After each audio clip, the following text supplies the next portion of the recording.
Back in March, I dubbed this light, the Bowling P1, the best small light of 2019, and it's held that title for the last 7 months. But Aputure is trying to see if they can take the top spot back before the year's up with their new light, the MC, and today we're going to find out if they can. Let's get undone.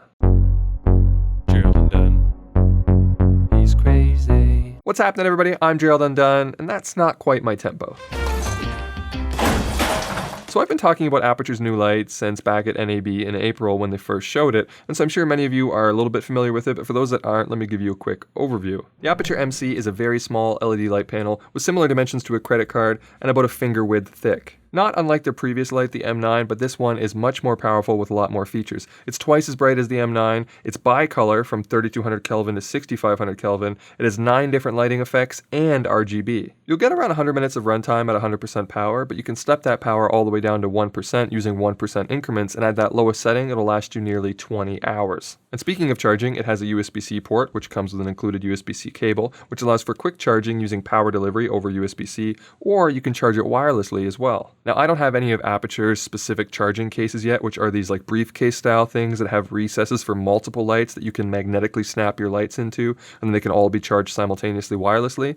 But I have tested it using this third-party wireless charging pad from Anker, and it works perfectly fine on that as well. But that magnetic attachment isn't just a feature of the charging case because the light itself has very strong magnets built into it, which allows for very convenient mounting. It sticks to mic stands, C-stands, shelves, tools, the fridge, Philip Bloom's cats. Well done, Percy. And even the official Gerald Undone merch, provided you stick a piece of ferrous material on the other side of the fabric. If you can't tell, I'm a pretty big fan of magnets. What's your favorite hobby? Magnets. And magnets, along with the wireless charging, are the main things that separate this light from the Bowling P1. That and the price, but we'll talk more about numbers at the end of the video. The Bowling P1 is a lot heavier and doesn't use magnets, but instead has this articulating arm / kickstand thing, which will allow you to mount this light in interesting ways on the top of your camera. You can still mount the Aputure MC on your camera using the 1/4 hole on the bottom, but it won't allow you a lot of flexibility for angles or position unless you stick a ball head on it, which is not included.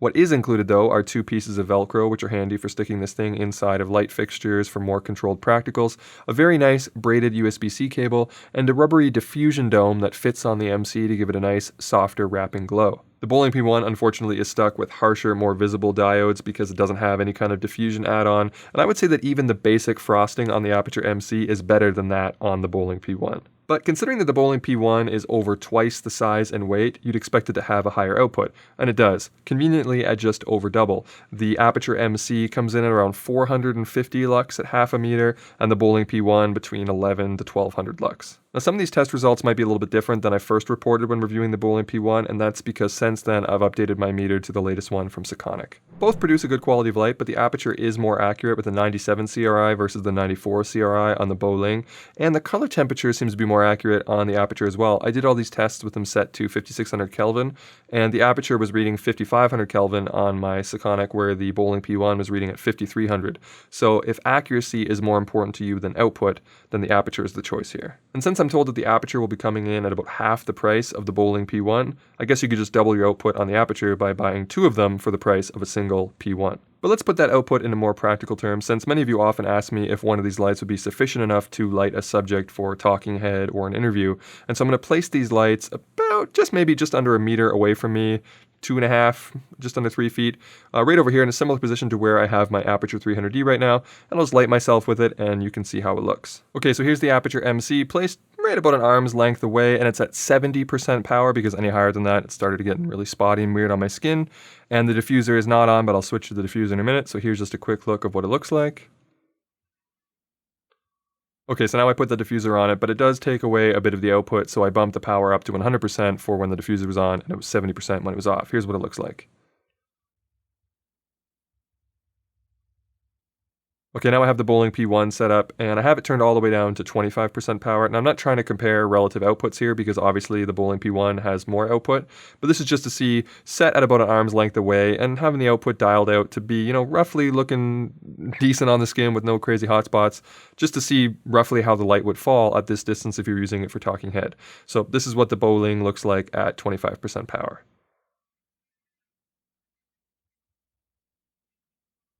Now, personally, I probably wouldn't use any of these lights to light a talking head or an interview, but you can do it. The output is sufficient. I would just recommend, obviously, using a larger light source so you get that softer, nicer wrapping light. But this is what it looks like. Now, when it comes to dialing in that brightness, the Bowling P1 has a dedicated dimmer wheel and then uses a separate function dial for accessing the other features, where the Aputure does it all with a single dial and then using a system of clicks and holds to access the other aspects of the menu. Now, this is personal preference and you may like one more than the other. I find the Bowling a little bit faster to get going, but I do find that dedicated dimmer wheel to be a little bit aggressive in its jumps, and I find you have to be very careful when turning it in order to get those 1% increments, where that's easy to do on the Aputure, even if it is a little bit slower with the different presses and holds. But the Aputure has a phone app as well, which expands its control capabilities well beyond what you can do with the Bowling, and we'll get more into that in a minute when we talk about the app. Both have a dedicated on-off switch and a USB-C port, but the Bowling P1's battery is about 15% larger than the Aputure's and runs for about 30 minutes longer as well. One issue I have with the Bowling P1, however, is its inability to reproduce certain colors at lower intensities. For example, if I wanted a light to be purple, it's easy to do that on the Bowling P1 with a 50% intensity or higher, but as I start to bring that intensity down,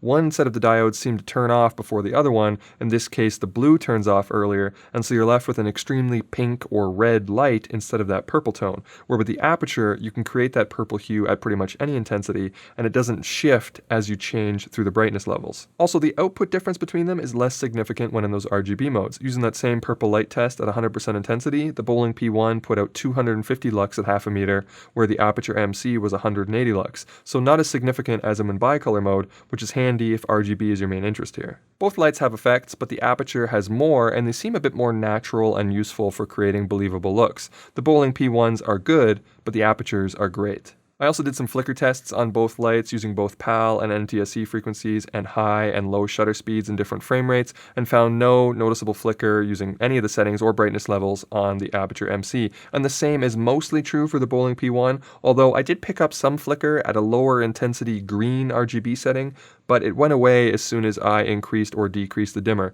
So it might have just been one tiny little issue there where it's flickering with one specific setting, but for the most part, both of these are pretty good and reliable when it comes to flickering, but the Aputure is just a little bit better. Both lights can also be actively powered while using them over USB-C, but there are some compatibility differences. If you remember my previous video, I mentioned that the Bowling P1 was having some difficulty with one of my power delivery chargers, and I had to adapt the cable in order to make it work.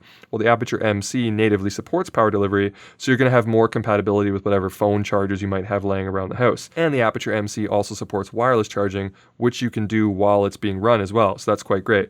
However, both of these lights still have that problem, as I mentioned in the previous P1 review, where if you are actively powering them, that they do tend to run quite hot. So if you have a USB-C cable plugged into them and you have the light power up quite high, after a while, it doesn't quite burn you, but it does get very uncomfortable to the touch, and the same is still true with the Aputure MC. In terms of build quality, both are pretty robust. The Bowling P1 does feel a little bit more rugged, but I think that might be a little bit of an illusion due to the added weight and metallic feel. The Aputure is a lot lighter and doesn't quite have that same feel to it, but it does still feel like it would take a beating, and Aputure's proven themselves over time with the quality of their lights, so I have confidence in both of them. Some people have commented, however, on my previous videos that they had some issues with their Bowling P1. It was just a few commenters, but they mentioned that either they got a lemon right out of the box or that the first time using it, that the light just seemed to fry itself and not work anymore. Now, I personally haven't had any of these issues, and I have a couple of these Bowling P1s, but it might indicate that there are some minor quality control issues with these lights, where again, like I said, Aputure, to me at least, have proven themselves where I've never had any quality control issues. So if that's something that's very important to you, you might feel a little bit more secure in purchasing the Aputure light. Now, another feature that the Aputure MC has that the Bowling P1 does not is that app integration that I mentioned earlier. Now, as of making this video, the Android version of that app is not available, but I'm told that it will come out by the end of October. So in the meantime, let's see if we can find somebody with an iPhone to help us test these lights. And that's just one of the many reasons I blocked Gerald Undone on Twitter with my new iPhone. Oh, hey. How you doing? You want this? Never come out again. Why is that? Okay. I could check, but I wouldn't know what I'm looking for, so you might not want to trust my listening to me. My chair. You spilt water on the floor, now the chair. Well, I'm here with Camera Conspiracies, by the way. If you can turn down the intensity... Yeah, no problem. You get a color wheel which you can move through, which is probably the easiest way to choose your hue, saturation, intensity. The closer you are to the center, the less saturated it is, and then you move out, the saturation goes up, and then you move around and choose the hue.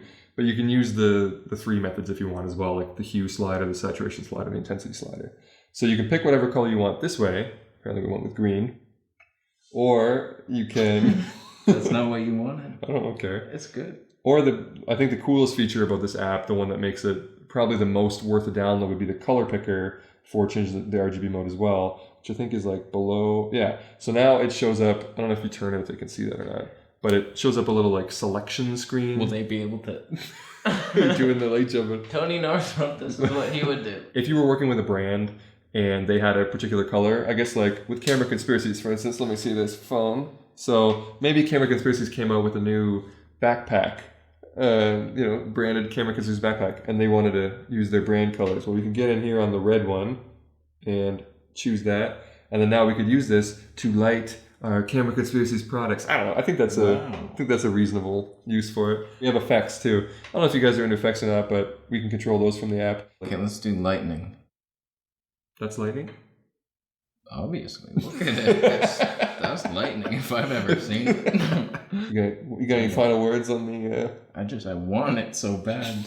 That's all I know. I would put the green, and I would have that near my green plant, so it looked extra like, whoa, that plant. You want to double down on the green? Yeah. All right, set it to maximum green. Let's see if it makes a difference. Full intensity. Oh, jeez. Wow. It's like a vibrant jungle back there now. Yeah. So that's what you would use it for? Yeah. Seems like a good use of it. It's a good purchase right there. And you have to buy the phone too. And the phone. Because you can't be going to the plant to adjust it every time, right? But it sells itself right there. You make your money back. I mean, do we need to say anything else? Look at this plant. Just links are down below.